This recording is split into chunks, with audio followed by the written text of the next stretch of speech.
வணக்கம்.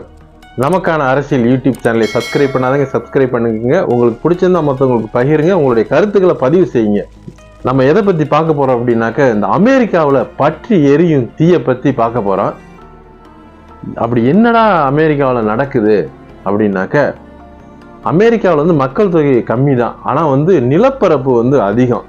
எப்படின்னு கேட்டாக்க, இப்போ நம்ம இந்தியாவில் எடுத்துக்கிட்டா இப்போ காஷ்மீரில் 8:30 மணி அப்படின்னா கன்னியாகுமரியில் 8:30 மணி தான். ஆனால் அமெரிக்காவில் அப்படி இல்லை. இங்கே 8:30 மணினா இன்னொரு பகுதியில் 11:30 மணி. 3 மணி நேரம் நேர வித்தியாசம் இருக்கு. அவ்வளோ பெரிய நிலப்பரப்பு. ஒரு பகுதியில் பனி பொழிவுனால மக்கள் கஷ்டப்பட்டுட்டு இருக்காங்க. இன்னொரு பக்கத்து பார்த்தீங்கன்னா மழைப்பொழிவு சராசரி லாஸ் ஏஞ்சல்ஸ் பகுதியில் மழைப்பொழிவு கம்மி. சராசரி மழையை விட குறைவா பெஞ்சிருக்கனால தண்ணீர் பற்றாக்குறை.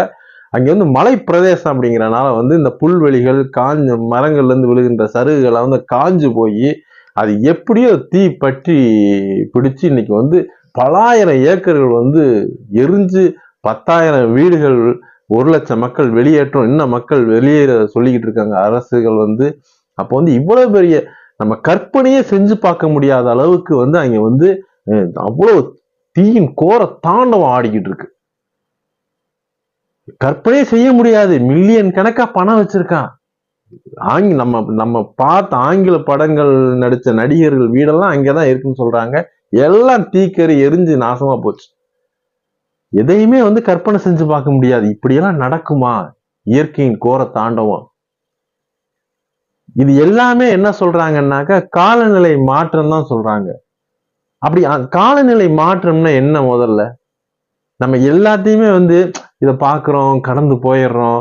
அப்ப நம்மளை சுத்தி அந்த காலநிலை மாற்றம் நடக்குதா அப்படிங்கிறத நம்ம கவனிக்கிறதே இல்லை. எங்கோ நடக்குது, ஏதோ தவறு நடக்குது அப்படின்னா நம்ம பார்த்து சகிச்சு போயிடுறோம்.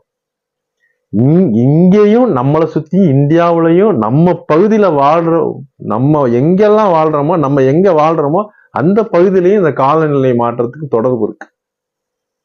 இன்னைக்கு இந்தியாவில் டங்ஸ்டன் சுரங்க கனிம வளம் வெட்டுறோம்னு சொல்றாங்க. அது வெட்டினா என்ன ஆகும்? பச்சை பசையில் இருக்கின்ற நிலத்தையெல்லாம் வெட்டி கீழே இருக்க கனிம வளங்கள் எடுப்பாங்க. அங்கே இருக்க மக்கள் வெளியேறணும். இப்ப நெய்வேலி பக்கெட்டு ஆயிரக்கணக்கான ஏக்கர் நிலக்கரிகளை வெட்டும் போது அதுல இருக்க வெப்பம் வெளியேறுது. இப்படி உலகம் முழுவதுமே மனுஷன் வாழ்றதுக்காண்டிதான் எல்லாமே கொண்டு வந்தாங்க. இப்ப மனிதனே வாழ முடியாத சூழ்நிலைக்கு இந்த பூமி போய்கிட்டு இருக்குங்கிறதா உண்மை. உலகத்துல எந்த மதங்களை வேணாலும் நம்ம எடுத்துப்போமே, அது கிறிஸ்தவனா இருக்கலாம், இஸ்லாமியனா இருக்கலாம், முஸ்லிம், இந்துவா இருக்கலாம், எத்தனையோ மதங்களா இருக்கலாம். ஆனா எல்லா மதங்கள்லயுமே என்ன கற்பிக்கப்படுதுன்னாக்க, நீர், நிலம், காற்று, ஆகாயம், நெருப்பு, இந்த 5 தான் நம்ம வழிபடுறோம். எல்லாரும் நல்லா கவனிங்க.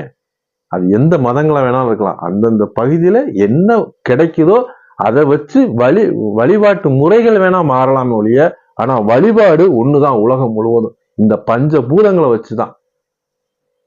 கீழே உட்காடுறோம், கும்புறோம், ஆகாயத்தை பார்க்கிறோம், நீரை தெளிக்கிறோம், தீர்த்தமா கொடுக்கிறோம், என்ன பண்றோம், ஊதுபத்தி ஒருத்தங்க பத்த வச்சு கும்பிடுறோம், நெருப்பு. இப்படி பஞ்ச பூதங்கள் தான் எல்லா மதங்களையுமே. நம்ம முன்னோர்கள் என்ன சொல்றாங்க? இயற்கையோட ஒன்றிதான் நம்ம வாழணும்னு சொல்றாங்க. ஆனா இயற்கையை விட்டு நம்ம விலகி போயிட்டோம். கேட்டா வளர்ச்சி. ஒவ்வொரு நாடு அதோட பொருளாதாரத்தை தக்க வச்சுக்க இன்னொரு நாட்டு மேல ஆதிக்கம் செலுத்த அங்கே உள்ள கனிம வளங்களை எடுக்கும் போது பூமியில பல மாற்றங்கள் நடக்குது. ஆனா இயற்கை எல்லாருக்கும் சரிசமமா பகிர்ந்து கொடுக்குது. ஆனா பேராசை.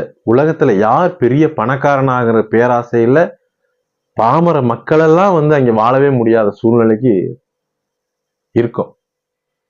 அப்ப நம்மளை சுத்தி என்ன நடக்குது? இந்த பூமி நீ வரும் தலைமுறைகள் வாழவே முடியாத சூழ்நிலைக்கு இங்க போய்கிட்டு இருக்கு. எவ்வளவு பெரிய திடீர்னு ஒரு பகுதியில மழை பெஞ்சு வெள்ளக்காடாகுது. யாருமே கற்பனை பண்ணி பார்க்க முடியல. அரபு தேசங்கள்ல எல்லாம் வெள்ள நீர் ஓடுது. திடீர்னு மழை பெஞ்சு கற்பனை செய்ய முடியாத அளவுக்கு ஒவ்வொரு நிகழ்வுகளும் இருக்குது. நம்ம ஒவ்வொருவரும் நம்மளை சுத்தி என்ன நடக்குதுங்கிறத புரிஞ்சு, இங்க ஒரு நாட்டு தலைவன் மாற்றத்தை கொண்டு வர முடியாது. ஒவ்வொரு நாட்டிலையும் நம்ம வாழ்ற மனிதர்கள், சாமானியன் தான் வந்து மாற்றங்களை கொண்டு வர முடியும். இது வந்து சாதாரணப்பட்ட விஷயமா எடுத்துக்க முடியாது. வருங்காலங்கள்ல எல்லாம் வந்து எது வேணாலும் நடக்கலாம் அப்படின்ற நிகழ்வுகள் தான் இங்க நடந்துகிட்டு இருக்கு. அமெரிக்காவில் இல்லாத கட்டமைப்பா ஒரு நாட்டு மேல போர் தொடுக்கணும்னா அவர்கள்ட்ட இல்லாத கருவி இல்லை, அவர்கள்ட்ட இல்லாத பயிற்சி இல்லை. மனிதனை கொல்ல எவ்வளவு கடுமையான பயிற்சி, ஆனா இயற்கையை வெல்ல முடியலையே. எவ்வளவு தீ, 24,000 ஏக்கருக்கு மேல எரிஞ்சு லாஸ் ஏஞ்சல்ஸ், கலிபோர்னியா 2 மாகாணங்களும் இன்னைக்கு வந்து தீயில வந்து கருகிக்கிட்டு இருக்கு. எவ்வளவு பெரிய பணக்காரன் வந்து இன்னைக்கு வந்து நடுத்தருக்கு வந்துட்டான். இவ்வளவுதான் வாழ்க்கை, மனிதனுடைய வாழ்க்கை. ஒவ்வொருவரும் வந்து இயற்கையோட ஒன்றிதான் வாழ பழகணும். இன்னைக்கு அந்த சூழ்நிலைக்கு வந்து இயற்கை வந்து வந்துருச்சு. நம்ம என்ன பண்ணணும் அப்படின்னாக்க, நம்மளை சுத்தி என்ன நடக்குது, என்னென்ன திட்டங்கள் வருது, இந்த திட்டத்துக்கும் இயற்கை சூழ்நிலைக்கு மாறுதலுக்கு ஏதாவது சம்பந்தம் இருக்கான்னு நம்ம மக்கள் தான் சிந்திக்கணும். இனி நம்மளை சுத்தி என்ன நடக்குது, இந்த இயற்கை பேரிடத்திற்கும் காலநிலை மாற்றத்திற்கும் நம்ம பகுதியில திட்டங்களுக்கு ஏதாவது சம்பந்தம் இருக்கான்னு ஒவ்வொரு மக்கள் வந்து அந்தந்த பகுதியில வாழ்ற மக்கள் வந்து தெரிஞ்சுக்கணும். முதல்ல கண்டிப்பா நான் வந்து இது குறித்து அடுத்தடுத்த காணொளிகள்ல பதிவு பண்றேன். நன்றி, வணக்கம்.